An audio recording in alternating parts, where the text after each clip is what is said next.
ସତ୍ୟକେଳା ପକ୍ଷରୁ ଆପଣଙ୍କୁ ସ୍ୱାଗତ। ବାଲେଶ୍ୱର ସିଭିଲ ସୋସାଇଟି ପକ୍ଷରୁ ଦୁଇଟି ଭିନ୍ନ ଭିନ୍ନ ପ୍ରସଙ୍ଗ ନେଇ ଜିଲ୍ଲାପାଳ ଓ ଅତିରିକ୍ତ ଜିଲ୍ଲାପାଳଙ୍କୁ ଦୁଇଟି ଦାବିପତ୍ର ପ୍ରଦାନ କରାଯାଇଛି।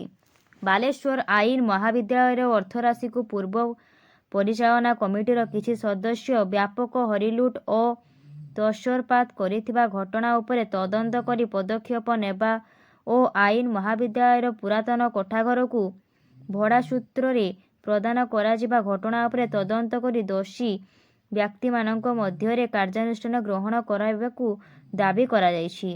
ଅତୀତରେ ବହୁ ବରିଷ୍ଠ ଆଇନଜୀବୀ ଆଇନ ମହାବିଦ୍ୟାଳୟ ପରିଚାଳନା କମିଟି ସଦସ୍ୟ ଥାଇ ଅବୈତନିକ କାର୍ଯ୍ୟ କରୁଥିବା ବେଳେ ପୂର୍ବ ପରିଚାଳନା କମିଟିର କିଛି ସଦସ୍ୟଙ୍କୁ ମାସିକ କ'ଣ ପାଇଁ 30,000 ଟଙ୍କା ପାରିତୋଷିକ ଦିଆଯାଉଥିବା ତାକୁ ନେଇ ସିଭିଲ ସୋସାଇଟି ପ୍ରଶ୍ନ ଉଠାଇଛି।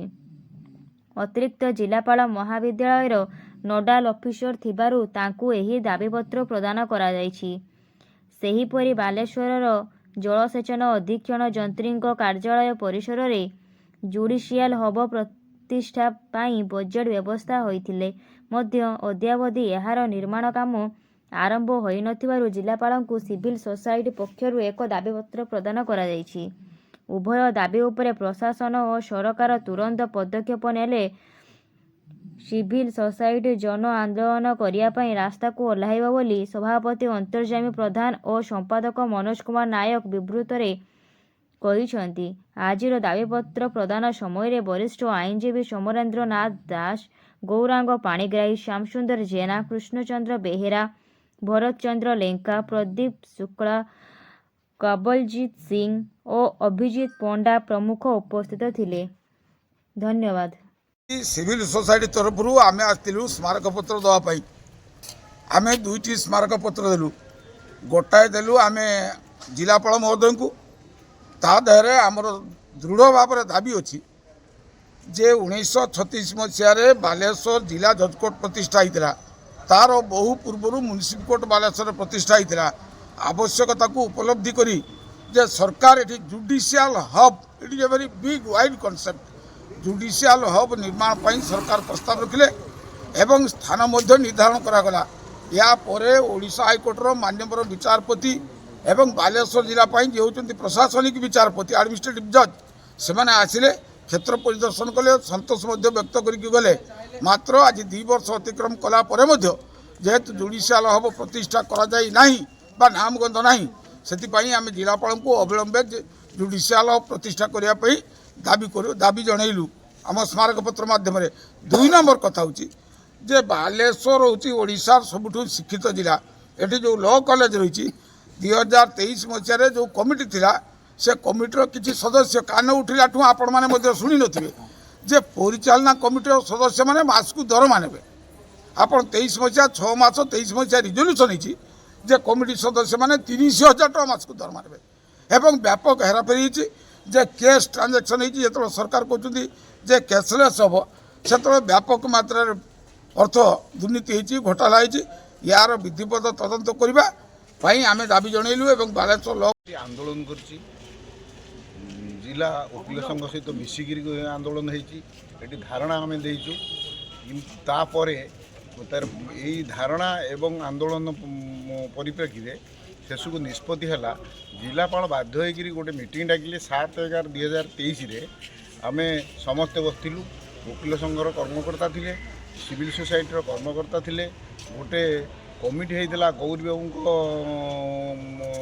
सभापति अध्यक्षतार सी कमिटी किसी रेमुणार जो से जीवार जो थिला रेमुणार गोटे कमिटी थिला सी कमिटी भी कर्मकर्ता थे एवं सेटा इरिगेशन अधीक्षण विचार विभाग अधिकारी थे जो ये प्रशासन विभिन्न अधिकारी थे आगे यूनियनमसली डिसाइडेड जे आमर जुडिशियल हब इरिगेशन कैंपस भितर हम यहाँ से निष्पत्ति होता एवं तापर आमर जो मैंने चीफ जस्टिस ओडिशा हाईकोर्टर सी आसिक बुली आई जस्टिस आसी बुली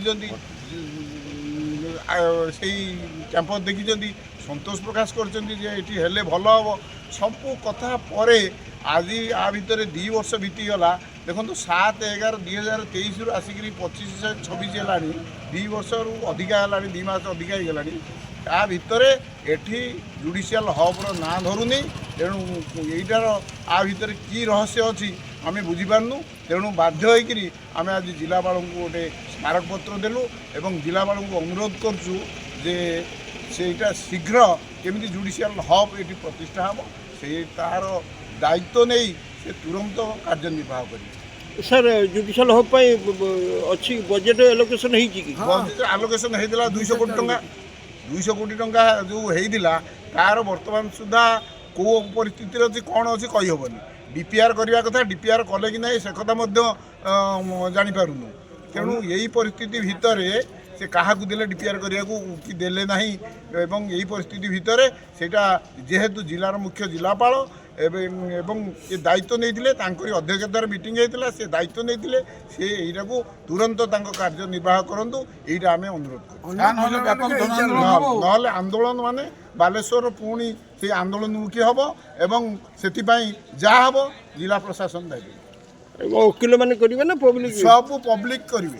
ଏଇଟା ଖାଲି ଓକିଲଙ୍କ କଥା ନୁହେଁ। ଯେତେବେଳେ ସିଭିଲ୍ ସୋସାଇଟି ବାହାରିଥିଲା ଏଇଟା ପବ୍ଲିକ ଅର୍ଗାନାଇଜେସନ୍, ସିଏ ଏଇଟାକୁ ଆଗକୁ ନେଇଥିଲା ଆନ୍ଦୋଳନକୁ ଏବଂ ବିଭିନ୍ନ ପ୍ରକାର ଆନ୍ଦୋଳନ ହେଇଥିଲା ଏବଂ ଯେହେତୁ ଏଇଟା ଡିସାଇଡ୍ ହେଇଗଲା ଆଉ ଆନ୍ଦୋଳନମୁଖୀ ଆମେ ହେଇନଥିଲୁ ଏବଂ ଆଶା କରୁଛୁ ବର୍ତ୍ତମାନ ଯଦି ଏଇଟା ହେବ, ଯଦି ନହେଲା ଆମେ ଏଇ ମାସେ 2 ମାସ ଭିତରେ ଆମେ ଦେଖିବୁ କ'ଣ କରୁଛନ୍ତି ଏମାନେ, ନହେଲେ ଆନ୍ଦୋଳନ ପାଇଁ ଆମେ ନିଶ୍ଚିତ ଭାବରେ ସେ ଅର୍ଥକୁ ଆଦାୟ କରିବେ ଏବଂ ଯେଉଁମାନେ ଏଭଳି କାର୍ଯ୍ୟ କରୁଛନ୍ତି ଯେ ତାଙ୍କ ବିରୁଦ୍ଧରେ ଦୃଷ୍ଟାନ୍ତମୂଳକ ପଦକ୍ଷେପ ନେବେ। ସାର୍ ଏତିକି କଥା। ସାର୍ ଆମେ ମାନ୍ୟବର ଜିଲ୍ଲାପାଳଙ୍କୁ ଆପଣ ଦେଉଛନ୍ତି ଆକ୍ଚୁଆଲି ଚଳିବା ଲୋକ ଜିଲ୍ଲାପାଳଙ୍କୁ ଆଜି ସାର୍ ଗୋଟେ ସ୍ମାରକ ପତ୍ର ଦେଇଛୁ। ଆମର ସାର୍ ଜୁଡ଼ିସିଆଲ ଯେଉଁ ହବ୍ ଆପଣ ତ ସାର୍ ସବୁ କଥା ନିର୍ମଳ ଭାବରେ କରିଦେଇଥିଲେ। ସାର୍ ମୁଖ୍ୟ ନ୍ୟାୟାଧୀଶ ଏବଂ ପ୍ରଶାସନିକ ନ୍ୟାୟାଧୀଶ ସେ କ୍ଷେତ୍ର ପରିଦର୍ଶନ କଲା ପରେ ଆଜି 2 ବର୍ଷ ଧରିକି କିଛି ନ ହେବା ଆମକୁ ଅନେକ ଆଘାତ ହେବା କଥା। ତେଣୁ ସାର୍ ଦୟାକରିକି ଯେଉଁଠି ସ୍ଥାନ ନିର୍ଦ୍ଧାରଣ କରାଯାଇଛି ଯେ ଅବିଳମ୍ବେ ସାର୍ ଜୁଡ଼ିସିଆଲ ହବ୍ ନିର୍ମାଣ ପାଇଁ ସାର୍ ଆମେ ଦାବି କରୁଛୁ ସିଭିଲ୍ ସୋସାଇଟି। ସାର୍ ଧନ୍ୟବାଦ। ଆପଣ ଅଧିକାରୀମାନଙ୍କ ସହିତ ବସିଛନ୍ତି, ଆମକୁ ଅନୁମତି ଦେଇଥିବାରୁ ଆପଣଙ୍କୁ କୃତଜ୍ଞତା, ନୂଆ ବର୍ଷର ଶୁଭେଚ୍ଛା ଏବଂ ଆଗାମୀ ସାଧାରଣତନ୍ତ୍ର ଦିବସ ପରିପ୍ରେକ୍ଷୀରେ ଅନେକ ଅଭିନନ୍ଦନ ଜିଲ୍ଲା ପ୍ରଶାସନ।